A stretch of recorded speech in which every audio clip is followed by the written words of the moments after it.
Cheating ex-wife thought she'd get my parents' $1 million trust fund in the divorce. Now she's broke. So yeah, I'm 51, and my second wife, Emma, is divorcing me. And I gotta say, I didn't see this coming at first. Well, maybe I should have. But when you're in it, you miss the red flags. You know what I mean? Anyway, before I get to the messy part, let me start from the beginning because this whole thing is a wild ride. I wasn't always this dumb with relationships. My first wife, Karen, passed away in a car accident about 10 years ago. That was rough. We had a daughter together, Julie, and when Karen died, Julie was 12. Man, I didn't even have time to grieve properly. I had to keep it together for my kid. We became each other's support system, you know? Like, I couldn't break down because she needed me. And I guess, in a way, she couldn't fall apart either because I needed her too. Fast forward a bit. Julie grows up, and when she turns 18, she heads off to college. She's smart, got into a good school in Manhattan, and that's when things started getting really quiet at home. I mean, like, deafeningly quiet. There's only so much TV a guy can watch to distract himself. So, what did I do? I started hitting the bar after work. Seemed harmless at first. Go in, have a drink, chat with the bartender, head home, rinse and repeat. That's where I met Emma. She was working behind the bar, serving drinks, and I'd see her almost every night. At first, it was just polite conversation. You know how it goes? Hey, how's your night? Busy shift? That kind of thing. I think she noticed that I was there a lot, probably staying longer than I should have. I'd sit there nursing my drink, just trying to kill time until it was late enough to justify going home to my empty house. It was depressing, honestly, but I wasn't going to admit that to anyone at the time. One night, Emma asked me if I was doing okay. I guess she could tell something was off. I mean, I wasn't exactly trying to hide it. So we got talking, and she seemed nice, easy to talk to, and yeah, she was younger, like 11 years younger than me. But at that point, I didn't really care. I just wanted someone to talk to. Now, I know what you're thinking. Older guy, young bartender, obvious midlife crisis. Trust me, I thought the same thing. I wasn't planning on anything serious. I mean, I wasn't that guy. But Emma was different. She had this way about her that made you feel like you mattered, like she was genuinely interested in what you had to say. And to be real, I was lonely as hell. Julie was off living her life, and I was just stuck in mine. After a few weeks of this back and forth, Emma made the first move. I wasn't expecting it, honestly. She asked me out, and I said yes. Why not, right? It wasn't like I had anything better going on. We started dating, and it was good. Better than I thought it'd be. She had a kid, Jack, a 2-year-old from a previous relationship. The guy bailed on her when she got pregnant, so she'd been raising the kid on her own. That kind of hit me in the gut. I respected her for toughing it out, and we bonded over that, I guess. Both kind of alone, dealing with our own messes. Things moved faster than I expected. After a year, we got married. Now, don't get me wrong, I had my doubts. She was way younger, and I wasn't sure if it was going to last, but when she proposed the idea of marriage, I went with it. I was too deep in at that point to back out. Plus, Julie had met her by then and gave me the green light, saying she just wanted me to be happy. She knew how rough it was after her mom passed, and she saw how much I'd changed since being with Emma. So yeah, we had a small, quiet wedding. Just me, Emma, her kid, and her sister, Carrie. Now, Emma and Carrie had their own sob story. They were both abandoned by their parents when they were little and ended up in an orphanage. It wasn't something they talked about much, but it explained a lot about why Emma was the way she was. She was tough, independent, and I kind of admired that. But looking back, I wonder if all that baggage should have been a red flag. Maybe I just didn't want to see it. The first year of marriage was fine. We were happy, or at least I thought we were. We went on trips, did the whole happy couple thing, and I really bonded with Jack. He reminded me a lot of Julie when she was little, running around the house, causing chaos in the best way. I thought everything was perfect. But then Emma quit her job. Said she wanted to spend more time with Jack, which, okay, I could understand. But that also meant I was the only one bringing in money. Didn't bother me at first. I was doing well with my family's real estate business, so I could afford to support us. But things started to shift, and I didn't even notice it at first. Emma's spending habits? Yeah, that's where it all went sideways. At first it was little things. New clothes for Jack, some stuff for the house, whatever. But then it got bigger. She started buying expensive designer clothes, fancy jewelry, booking spa days, and I just kept paying for it. It was almost like I didn't want to rock the boat, like I didn't want to admit that something felt off. I just wanted to keep her happy, you know? Then Julie came home for Christmas and saw what was happening. She's always been sharp, smarter than me in a lot of ways. She pulled me aside and told me I needed to watch out. Said I was spending way too much on Emma, and it wasn't normal. At first, I brushed it off. I told her she was overreacting, but deep down, I knew she was right. Emma wasn't like my first wife, Karen. Karen never cared about material stuff. But Emma, she lived for it. That conversation with Julie was the wake-up call I needed. I started keeping track of what I was spending, and man, it was bad. Emma wasn't just asking for things, she was expecting them, like it was her right. And the more I thought about it, the more it bugged me. I was being played, and I didn't even see it. I started pulling back a bit, told Emma we needed to cut back on the spending, and that's when things really went downhill. She got defensive, saying I was being cheap, that I didn't appreciate her. Then she started accusing me of letting Julie turn me against her. It was like everything I did wasn't enough anymore. She wanted more money, more stuff, more everything. Looking back, I don't know why I didn't see the signs sooner. I guess I just didn't want to believe that someone I cared about could be so selfish. But once you start noticing things, it's hard to unsee them. And trust me, things were about to get a whole lot worse. All right, so after I told Emma we needed to cut back on the spending, things just kept getting worse, like way worse than I expected. You'd think after having a serious talk about finances, she'd at least try to be more responsible, right? Nope. She did the exact opposite. It's like telling her no just flipped some kind of switch in her head. Now, before I dive into this, I gotta say I didn't grow up rich or anything.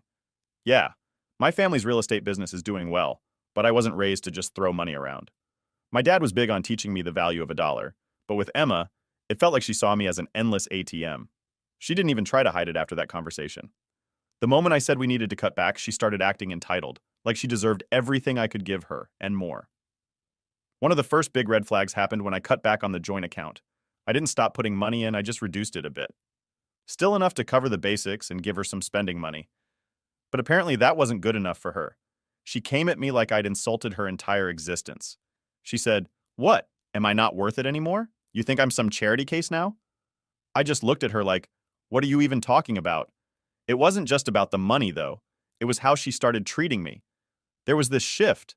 Like, she didn't even respect me anymore. She used to be all sweet, and now it was like I was the enemy. Every time I brought up the spending, she'd flip it back on me. "Oh, so you don't think I'm worth a nice pair of shoes?" Or, "I sacrificed my job for this family, and now you're going to treat me like I'm useless?" It was wild. I never said anything like that. I just wanted her to be more responsible, but she made it out like I was punishing her. And let's talk about the job thing for a second. I was fine with her quitting to be home with Jack. I actually thought it was a good move at the time. But now, she was using it as leverage. Like, I owed her everything because she quit her job to be a full-time mom. Don't get me wrong, being a parent is hard work. I get that. But I didn't sign up to fund a fashion show. She wasn't spending the money on Jack or the house. She was spending it all on herself. Clothes, handbags, shoes, spa days, you name it. At this point, I started to see what Julie was talking about. Emma wasn't the same woman I'd married. Or maybe she was, and I just didn't notice it until now. Either way, the money was flowing out faster than I could keep up with, and I was getting seriously worried about the future. I mean, I wasn't going to go broke or anything, but I wasn't about to let her drain me dry either. Then came the parties. Oh yeah, Emma loved to party. Before, it wasn't a big deal. We'd go out once in a while, have a good time, nothing crazy. But now, she was going out all the time. I'd come home from work and she wouldn't even be there. She'd be out with her friends, partying till 2 or 3 in the morning, and I was the one at home with Jack, reading him bedtime stories and making sure he was fed. Which, by the way, I didn't mind. Jack's a good kid, and I cared about him like he was my own. But Emma, she was off doing God knows what, and I was starting to get suspicious. I tried talking to her about how she was barely home, how she wasn't being responsible. I was getting fed up with being the only adult in the house. But whenever I brought it up, she'd flip the script again, accusing me of trying to control her. "You're just jealous because I'm out having fun and you're stuck here," she'd say. Like, seriously? I'm the one keeping this family afloat, and she's trying to make me feel guilty for not partying? One night, things came to a head. It was a Thursday, and I'd gotten home from work early. I thought maybe we could sit down, have a real talk, try to work things out. But when I got home, the house was empty. No Emma, no Jack.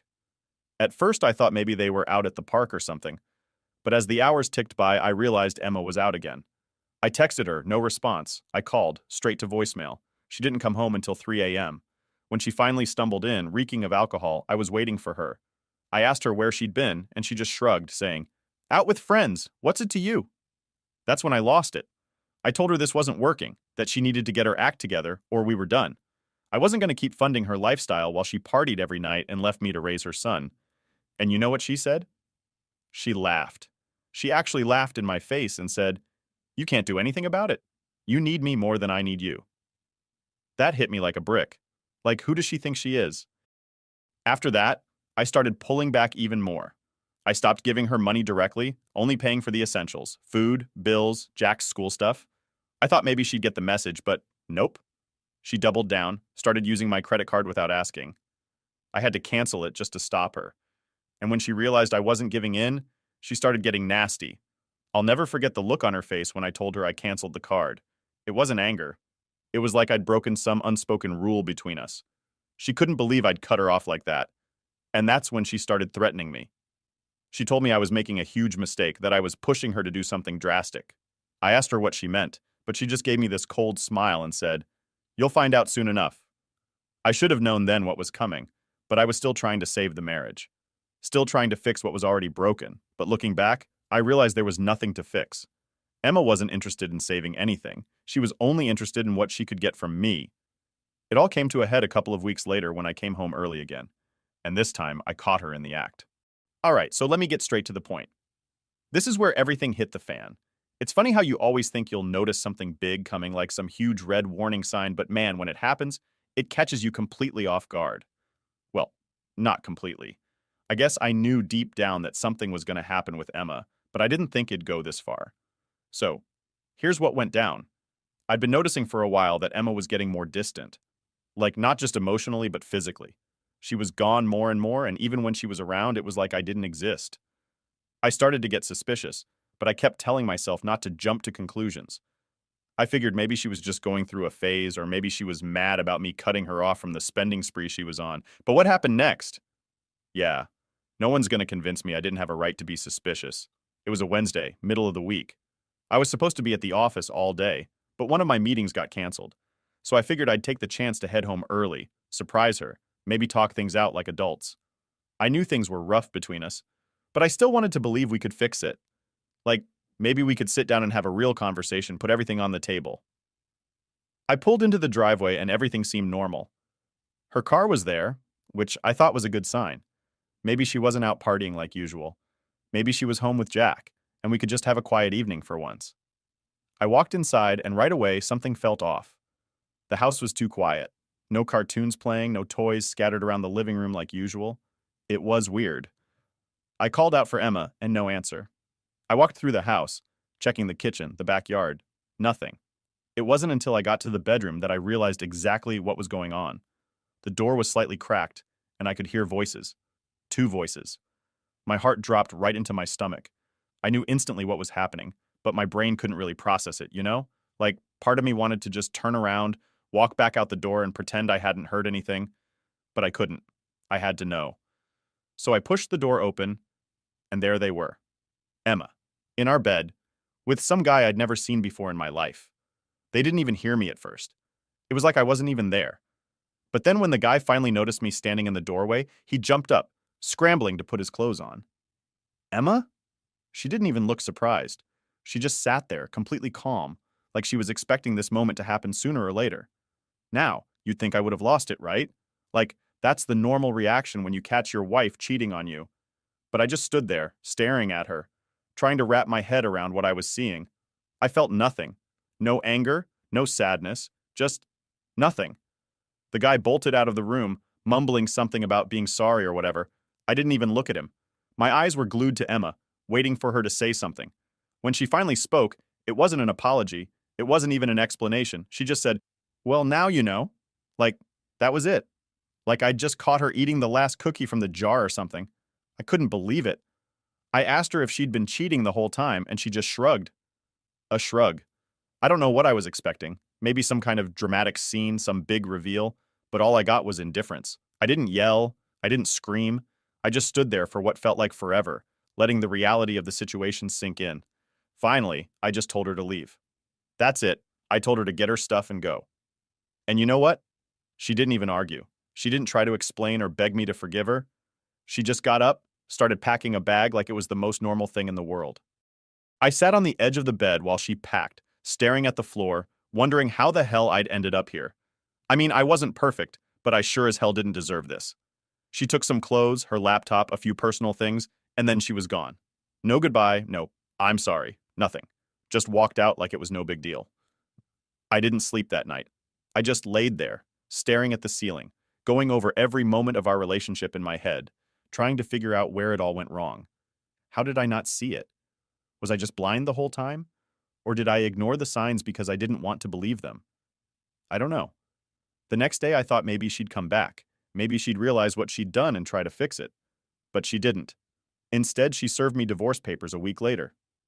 I wasn't surprised, honestly. But when I looked at the papers, I saw something that did surprise me. She was asking for $500,000. Yeah, you read that right. Half a freaking million.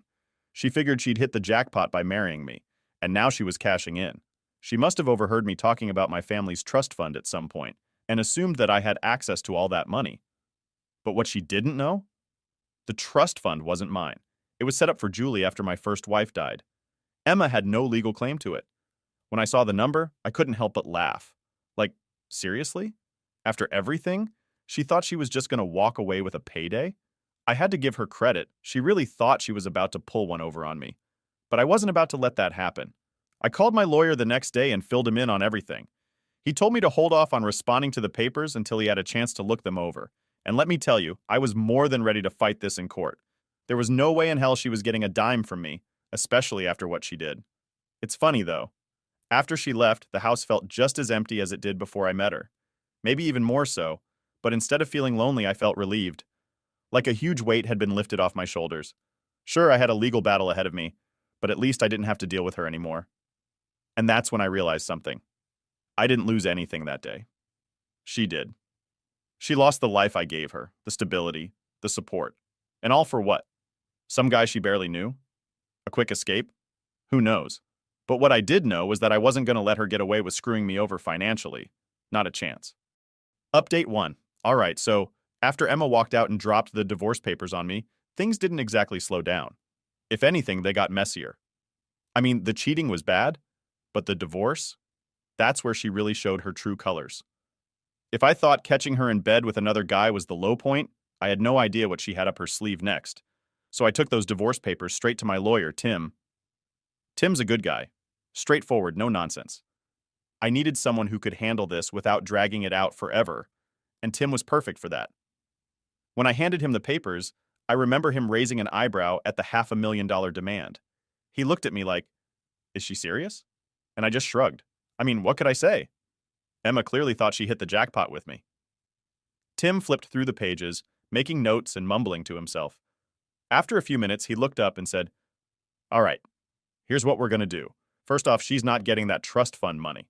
That's for your daughter, and there's no way she's going to touch that. But you already knew that." I nodded. I wasn't worried about the trust fund. What bugged me was the fact that she had the nerve to ask for it in the first place. Like she thought she could just waltz out of my life, take my money, and run off with some guy. Not happening. Tim kept reading through the papers, and that's when he found the kicker. Okay, sorry for using that word, but it fits. Not only was Emma asking for the money, but she also wanted the house. Our house. The place where I'd lived for years, even before I met her. She wanted that too. And she wanted it now. I couldn't help but laugh. I mean, really? She cheats, leaves, and now she wants to take the house I've lived in for over a decade? Yeah, not happening. Tim wasn't laughing, though. He told me that while it seemed ridiculous, we couldn't underestimate how low she was willing to go. That's when he explained how these things tend to play out. The more outrageous the demands, the more room they give you to negotiate down, he said. I got the feeling Emma wasn't just being greedy. She was being strategic.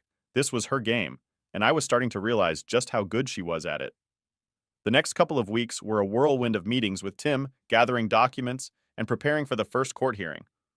I tried to keep things normal at home, but every time I walked through the front door, I couldn't help but feel a little sick. This was the house we were fighting over, the house she was trying to take from me, and I couldn't even relax in it without thinking about that. Meanwhile, Emma was out there living her best life, or at least pretending to. I'd get texts from friends saying they saw her out at bars, fancy restaurants, or on vacation with that guy she cheated with. She was flaunting it, like she didn't have a care in the world. And that's when it hit me. She was using the joint account, the one I hadn't closed yet. She was still spending my money. I called Tim immediately, and he told me to go to the bank and close it down. So I did. And man, I wish I could have seen her face when she realized the well had dried up. That's when the real fun started. A couple of days later, I got a flurry of texts from Emma. First, they were calm, asking why there wasn't any money in the account, saying she needed it for Jack's school or some other excuse. I ignored them. Then the messages got angrier. She accused me of being petty, of trying to ruin her life, saying I was punishing her for leaving. Like, no, I'm just done funding your little vacations with your new boyfriend. She tried calling too, leaving me these long, rambling voicemails about how I was forcing her hand, and that I didn't want to see what she was capable of. It was all so dramatic, but at this point I wasn't fazed. I saved all the messages though. Tim said they might come in handy later. Now, here's where it gets really good. The first court hearing was coming up, and I was ready. I had everything lined up. Documents proving the trust fund wasn't mine, bank statements showing how she drained the joint account, even evidence of her cheating. Tim had it all sorted. But Emma? She showed up to court like she was walking the runway. I'm talking designer clothes, expensive heels, and that smug look on her face that made me want to scream. And get this, she brought the guy with her. To court. I didn't react. I knew better than to give her what she wanted, which was probably some big scene. Instead, I just sat there, letting Tim do his thing. As soon as the proceedings started, her lawyer jumped right into the demands. $500,000, the house, and oh yeah, spousal support. She wanted me to pay her monthly, because according to her, she'd given up her job for the good of the family, and now couldn't support herself. The nerve of this woman. But Tim was ready. He shot down the trust fund demand immediately, explaining to the judge that it wasn't even in my name and that Emma had no legal claim to it. She looked pissed, but her lawyer quickly moved on to the house. That's when Tim dropped the bombshell. Sorry, used it again. The house wasn't fully mine either. It was part of the business trust my parents had set up years ago, and Emma had no claim to that either. She didn't know any of this. I watched her face go from smug to pale in about 2 seconds flat. Then came the real kicker. Last time, I swear. Tim brought up all the evidence of her cheating. The texts, the bank records showing how she'd been using the joint account to fund her new lifestyle, and even photos of her and the boyfriend on their little vacations. The judge wasn't impressed. Emma's lawyer tried to spin it, saying she'd been forced into the affair because I was emotionally distant or some nonsense like that. But the evidence was too strong. It was clear as day what had happened. By the time the hearing was over, Emma looked like she'd been hit by a truck. The judge ruled in my favor on pretty much everything. No $500,000, no house, no spousal support. She was walking away with nothing. And let me tell you, it was the best feeling in the world. Now it's not over yet.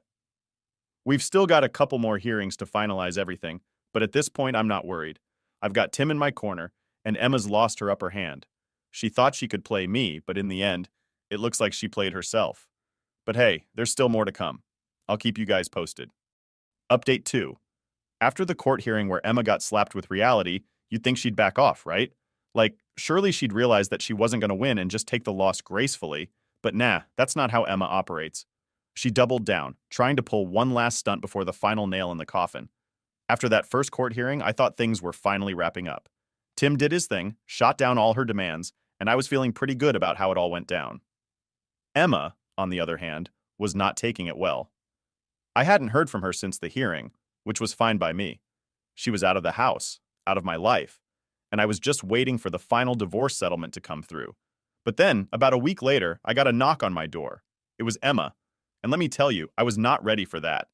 I hadn't seen her since court, and honestly, I didn't want to see her at all. She was standing there, looking all calm, like we were just going to have a casual chat. I could already tell this wasn't going to go well. "Can we talk?" she asked, all soft and sweet, like she hadn't tried to screw me over a week ago. I should have slammed the door in her face, but stupid me, I opened it and let her in. I thought maybe she was here to apologize. Maybe she realized what she did was messed up and wanted to make things right. Spoiler alert, that's not what happened. We sat down in the living room and she started with the usual, "I've been thinking a lot about what happened, and I just want us to end this on good terms." I didn't say anything, just nodded, letting her talk. But then she hit me with it. The real reason she was here. "I think we can work something out without dragging this through court," she said, giving me that same smug smile she had in the courtroom. "Maybe if you just agree to give me the house and a little money, we can settle this quietly." Now let me get this straight. She wanted me to give her the house? After everything? I couldn't believe what I was hearing. It was like she was still living in some fantasy where she had all the power. I just stared at her for a second, trying to figure out if she was being serious. Emma, I said, finally breaking the silence, you're not getting the house. We already went over this in court. She sighed like she was talking to a child who didn't understand basic math. I know, but this is different. We don't have to involve the lawyers anymore. We can just come to an agreement ourselves. That's when it clicked for me. She was desperate. She knew she wasn't getting anything from the court, so now she was trying to manipulate me into giving her what she wanted. But I wasn't falling for it this time. I was done being the nice guy. I'm not giving you anything, I told her flat out. You made your choices, and now you're going to have to deal with the consequences. Her whole demeanor changed in an instant. The sweet, calm act was gone, and she was back to being the same entitled, selfish person I'd seen over the past few months. You think you're better than me? She snapped. You wouldn't have anything if it weren't for me. I gave up everything for this marriage, and you're just going to leave me with nothing? That's when I really lost it. I stood up and pointed to the door. You gave up everything? You spent my money, trashed our marriage, and then tried to take me for $500,000. You've got some nerve coming here and acting like I owe you anything. She didn't move, just stood there, glaring at me like she was waiting for me to break and give her what she wanted. But I wasn't backing down.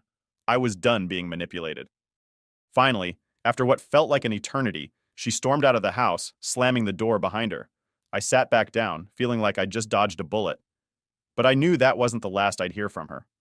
Sure enough, a couple of days later, I got a letter from her lawyer.